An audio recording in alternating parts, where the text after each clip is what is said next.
আমি প্রচেতা রয়েছি আপনাদের সঙ্গে। রেড রোড বাস দুর্ঘটনায় ধৃত মিনি বাস চালক কামারহাটির ষষ্ঠীতলার রোড থেকে গ্রেফতার করা হয় এই বাস চালককে। আরো বিস্তারিত জানবো, আমাদের সঙ্গে টেলিফোন লাইনে রয়েছেন আমাদের প্রতিনিধি অর্পিতা। অর্পিতা, কি খবর রয়েছে? দেখো, রেড রোডে যে বাস দুর্ঘটনা ঘটেছিল গত 1 জুলাই, সেই দুর্ঘটনাতে 19 জন আহত হন এবং একজন কলকাতা পুলিশের আধিকারিক, তার মৃত্যু হয়। বিবেকানন্দ দাব তার নাম, এবং সেই ঘটনাতেই মূল যে অভিযুক্ত ঘাতক বাসের যে চালক, তাকে গ্রেফতার করেছে কলকাতা পুলিশ। ধৃতের নাম সৈয়দ ইবরার হোসেন, 35 বছর তার বয়স, এবং কামারহাটির ষষ্ঠীতলা রোড থেকে তাকে গ্রেফতার করা হয়। তার বাড়ি গার্ডেন ডিচ এলাকায়। এবং এই ঘটনার পরে, অর্থাৎ গত 1 জুলাই যেদিন প্রথম বাস চালু হয়, সেদিন রেড রোডে উইলিয়াম গেটের সামনে বেপরোয়া গতিতে সে বাস চালাচ্ছিল যাত্রী সহ। সেই সময় এটি মোটরসাইকেলে ধাক্কা লাগে এবং মোটরসাইকেলটি বাসের তলায় পিষ্ট হয়ে যায় মোটরসাইকেল আরোহী। এবং সেই ঘটনাতে কলকাতা পুলিশের এই রিজার্ভ ফোর্সের যিনি কনস্টেবল বিবেকানন্দ দাব, তার মৃত্যু হয় এবং 19 জন বাস যাত্রী তারা আহত হয়েছিলেন। সেই ঘটনায় সিসিটিভি ফুটেজ খতিয়ে দেখে কলকাতা পুলিশের গোয়েন্দা বিভাগ। ময়দান থানা প্রথমে এই ঘটনাটি দেখছিল, তারপর কলকাতা পুলিশের এফএসটিভি তারা এই তদন্ত নেয় এবং তারপরে তাকে সিসিটিভি ফুটেজ দেখে কামারহাটি এলাকা থেকে গ্রেফতার করা হয়েছে। ধৃতকে আজকে ব্যাংকশাল আদালতে পেশ করে তাকে পুলিশ হেফাজতের জন্য আবেদন করবে কলকাতা পুলিশের তরফ থেকে। অনেক ধন্যবাদ অর্পিতা।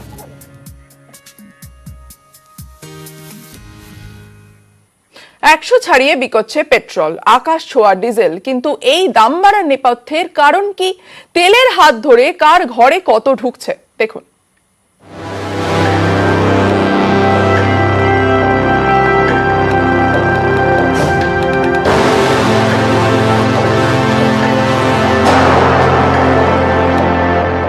মাটিয়ার সাগরের তলায় লুকিয়ে থাকা তরল সোনা দামে ছুটছে আকাশ।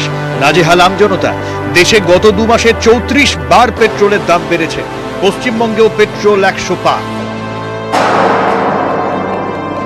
আমাদের ডিলার বিক্রির মার্জিনটা কিন্তু কোনো মতেই বাড়ছে না। স্টেটের ক্ষেত্রে যেমন পার্সেন্টেজ অনুযায়ী বাড়ছে, সেন্টারের ক্ষেত্রে কিন্তু ট্যাক্সটা পার্সেন্টেজ নয়, ওটা স্ল্যাব সিস্টেম।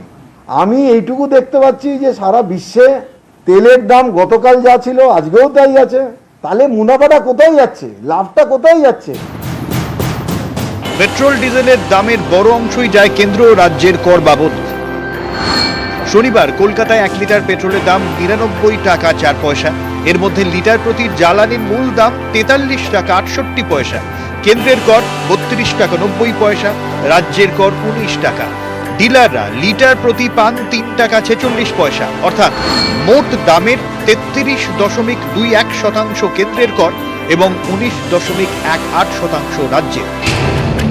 পেট্রোলের মতো সেঞ্চুরি না হাঁকালেও নার্ভাস 90-তে আগেই পৌঁছে গিয়েছে ডিজেল। সেখানেও দামের সিংহভাগ চলে যায় করের খাতায়। শনিবার কলকাতা 1 লিটার ডিজেলের দাম 92 টাকা 3 পয়সা।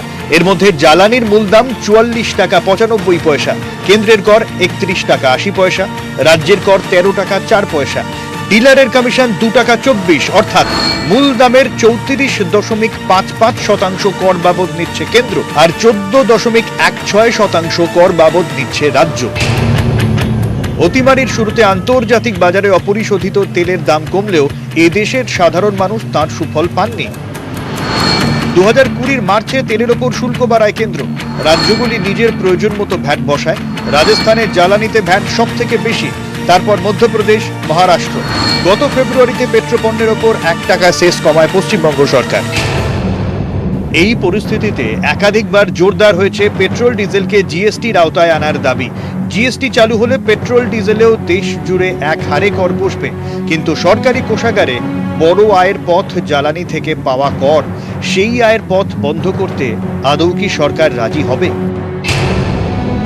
নিউজ 18 বাংলা। সেঞ্চুরি হাঁকিয়েছে পেট্রোল, 100-র দিকে ছুটেছে ডিজেলও। আমজনতার মাথায় হাত, কিন্তু এর দায় কে নেবে? সামালি বা দেবে কে? তুঙ্গে রাজনৈতিক তরজা।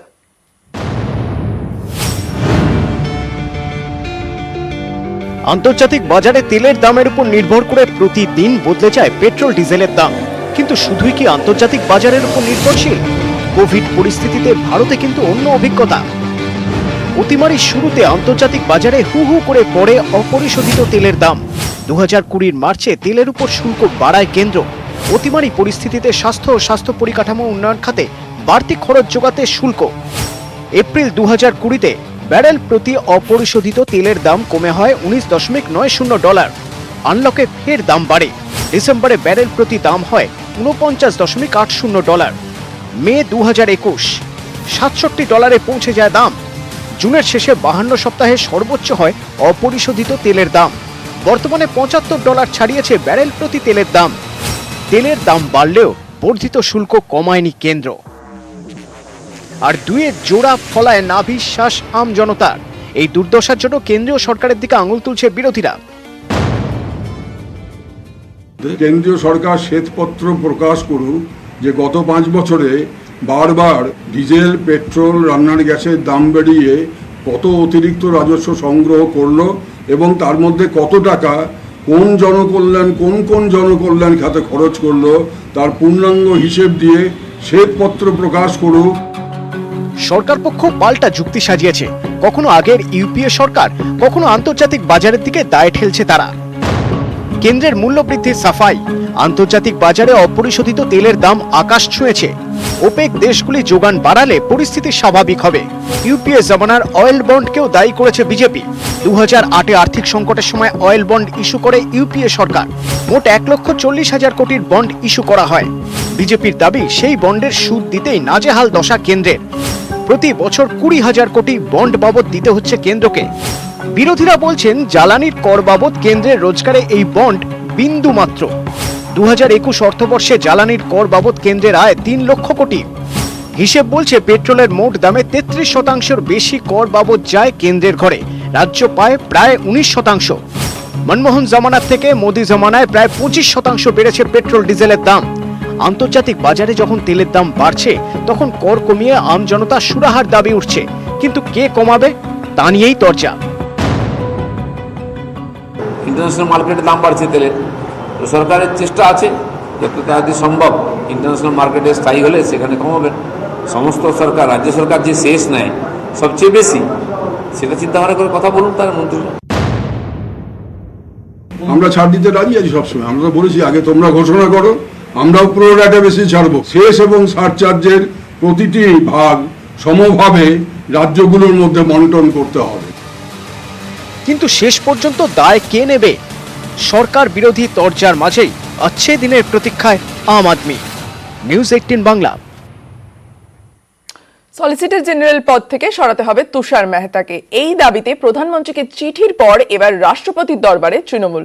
সুখেন্দু শেখর রায় জানিয়েছেন আগামী সোমবার তারা রাইসিনা হিলসে যাবেন। সূত্রের খবর, রাষ্ট্রপতির কাছে গিয়ে রাজ্যপাল নিয়েও নালিশ জানাতে পারে তৃণমূল।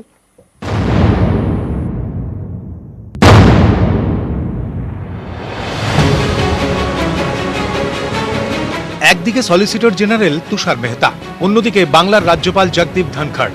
জোড়া ইস্যুকে সামনে রেখে দিল্লি দরবারের প্রস্তুতি তৃণমূলের।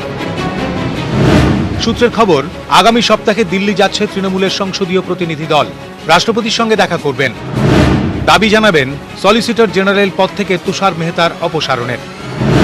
রাষ্ট্রপতির কাছে নালিশ করা হতে পারে রাজ্যপাল সম্পর্কেও। সলিসিটর জেনারেলের ভূমিকা নিয়ে আমরা যেমন প্রধানমন্ত্রীকে চিঠি পাঠিয়েছি, এবার সরাসরি মহামান্য রাষ্ট্রপতির কাছে গিয়ে এই বিষয়টি তুলে ধরা। সোমবার দিন দুপুর 2:30টার সময় মহামান্য রাষ্ট্রপতি আমাদেরকে সময় দিয়েছেন। বৃহস্পতিবার দিল্লিতে সলিসিটর জেনারেল তুষার মেহতার বাড়িতে যান শুভেন্দু অধিকারী। এই সফরকে অস্ত্র করেই তুষার মেহতার অপসারণের দাবিতে সরব তৃণমূল। শুক্রবার প্রধানমন্ত্রীকে লেখা চিঠিতে তাঁরা প্রশ্ন তোলেন, নারদ সারদায় নাম জড়ানো ব্যক্তি কিভাবে দেশের সলিসিটর জেনারেলের সঙ্গে দেখা করেন, যে সলিসিটর জেনারেল কিনা সুপ্রিম কোর্টে সিবিআই এর হয়ে সওয়াল করছেন। তুষার মেহতা পাল্টা দাবি করেন তিনি শুভেন্দুর সঙ্গে বৈঠক করেননি। টুইটারে লেখেন, না জানিয়ে বৃহস্পতিবার তাঁর বাড়িতে আসেন শুভেন্দু অধিকারী। তখন তিনি অন্য বৈঠকে ব্যস্ত ছিলেন। দেখা করতে না পারার জন্য শুভেন্দু অধিকারীর কাছে ক্ষমা প্রার্থী। मेरा साथ मुलाकात नहीं हुआ, इनकार कर दिया उन्होंने। তৃণমূল যদিও নরম হতে নারাজ। টুইটারে অভিষেক বন্দ্যোপাধ্যায় প্রশ্ন তোলেন, কোনো অ্যাপয়েন্টমেন্ট ছাড়া কিভাবে সলিসিটর জেনারেলের বাড়িতে গেলেন শুভেন্দু অধিকারী? সলিসিটর জেনারেলের যে বাসভবন, এটা সরকারি বাসভবন, পারমিশন ছাড়া এই বাসভবনে যেতে পারে? এই ইস্যুকে অস্ত্র করেই আরও এক ধাপে গিয়ে এবার রাষ্ট্রপতির দরবারে তৃণমূল। শুভেন্দুবাবুর সঙ্গে মিটিং হয়েছে এর কোনো তথ্য প্রমাণ নাই। যারা বলছেন দেখা হয় তাদের দায়িত্ব এখন তথ্য প্রমাণ দেওয়ার, তারা কাকে কাকে সরাতে বলবেন। তৃণমূলের এই দিল্লি দরবার আসলে মোদী সরকারের ওপর চাপ বাড়ানোর কৌশল বলেই মনে করছে রাজনৈতিক মহলের একাংশ। আবির ঘোষাল, নিউজ 18 বাংলা। প্রত্যেক ভারতবাসী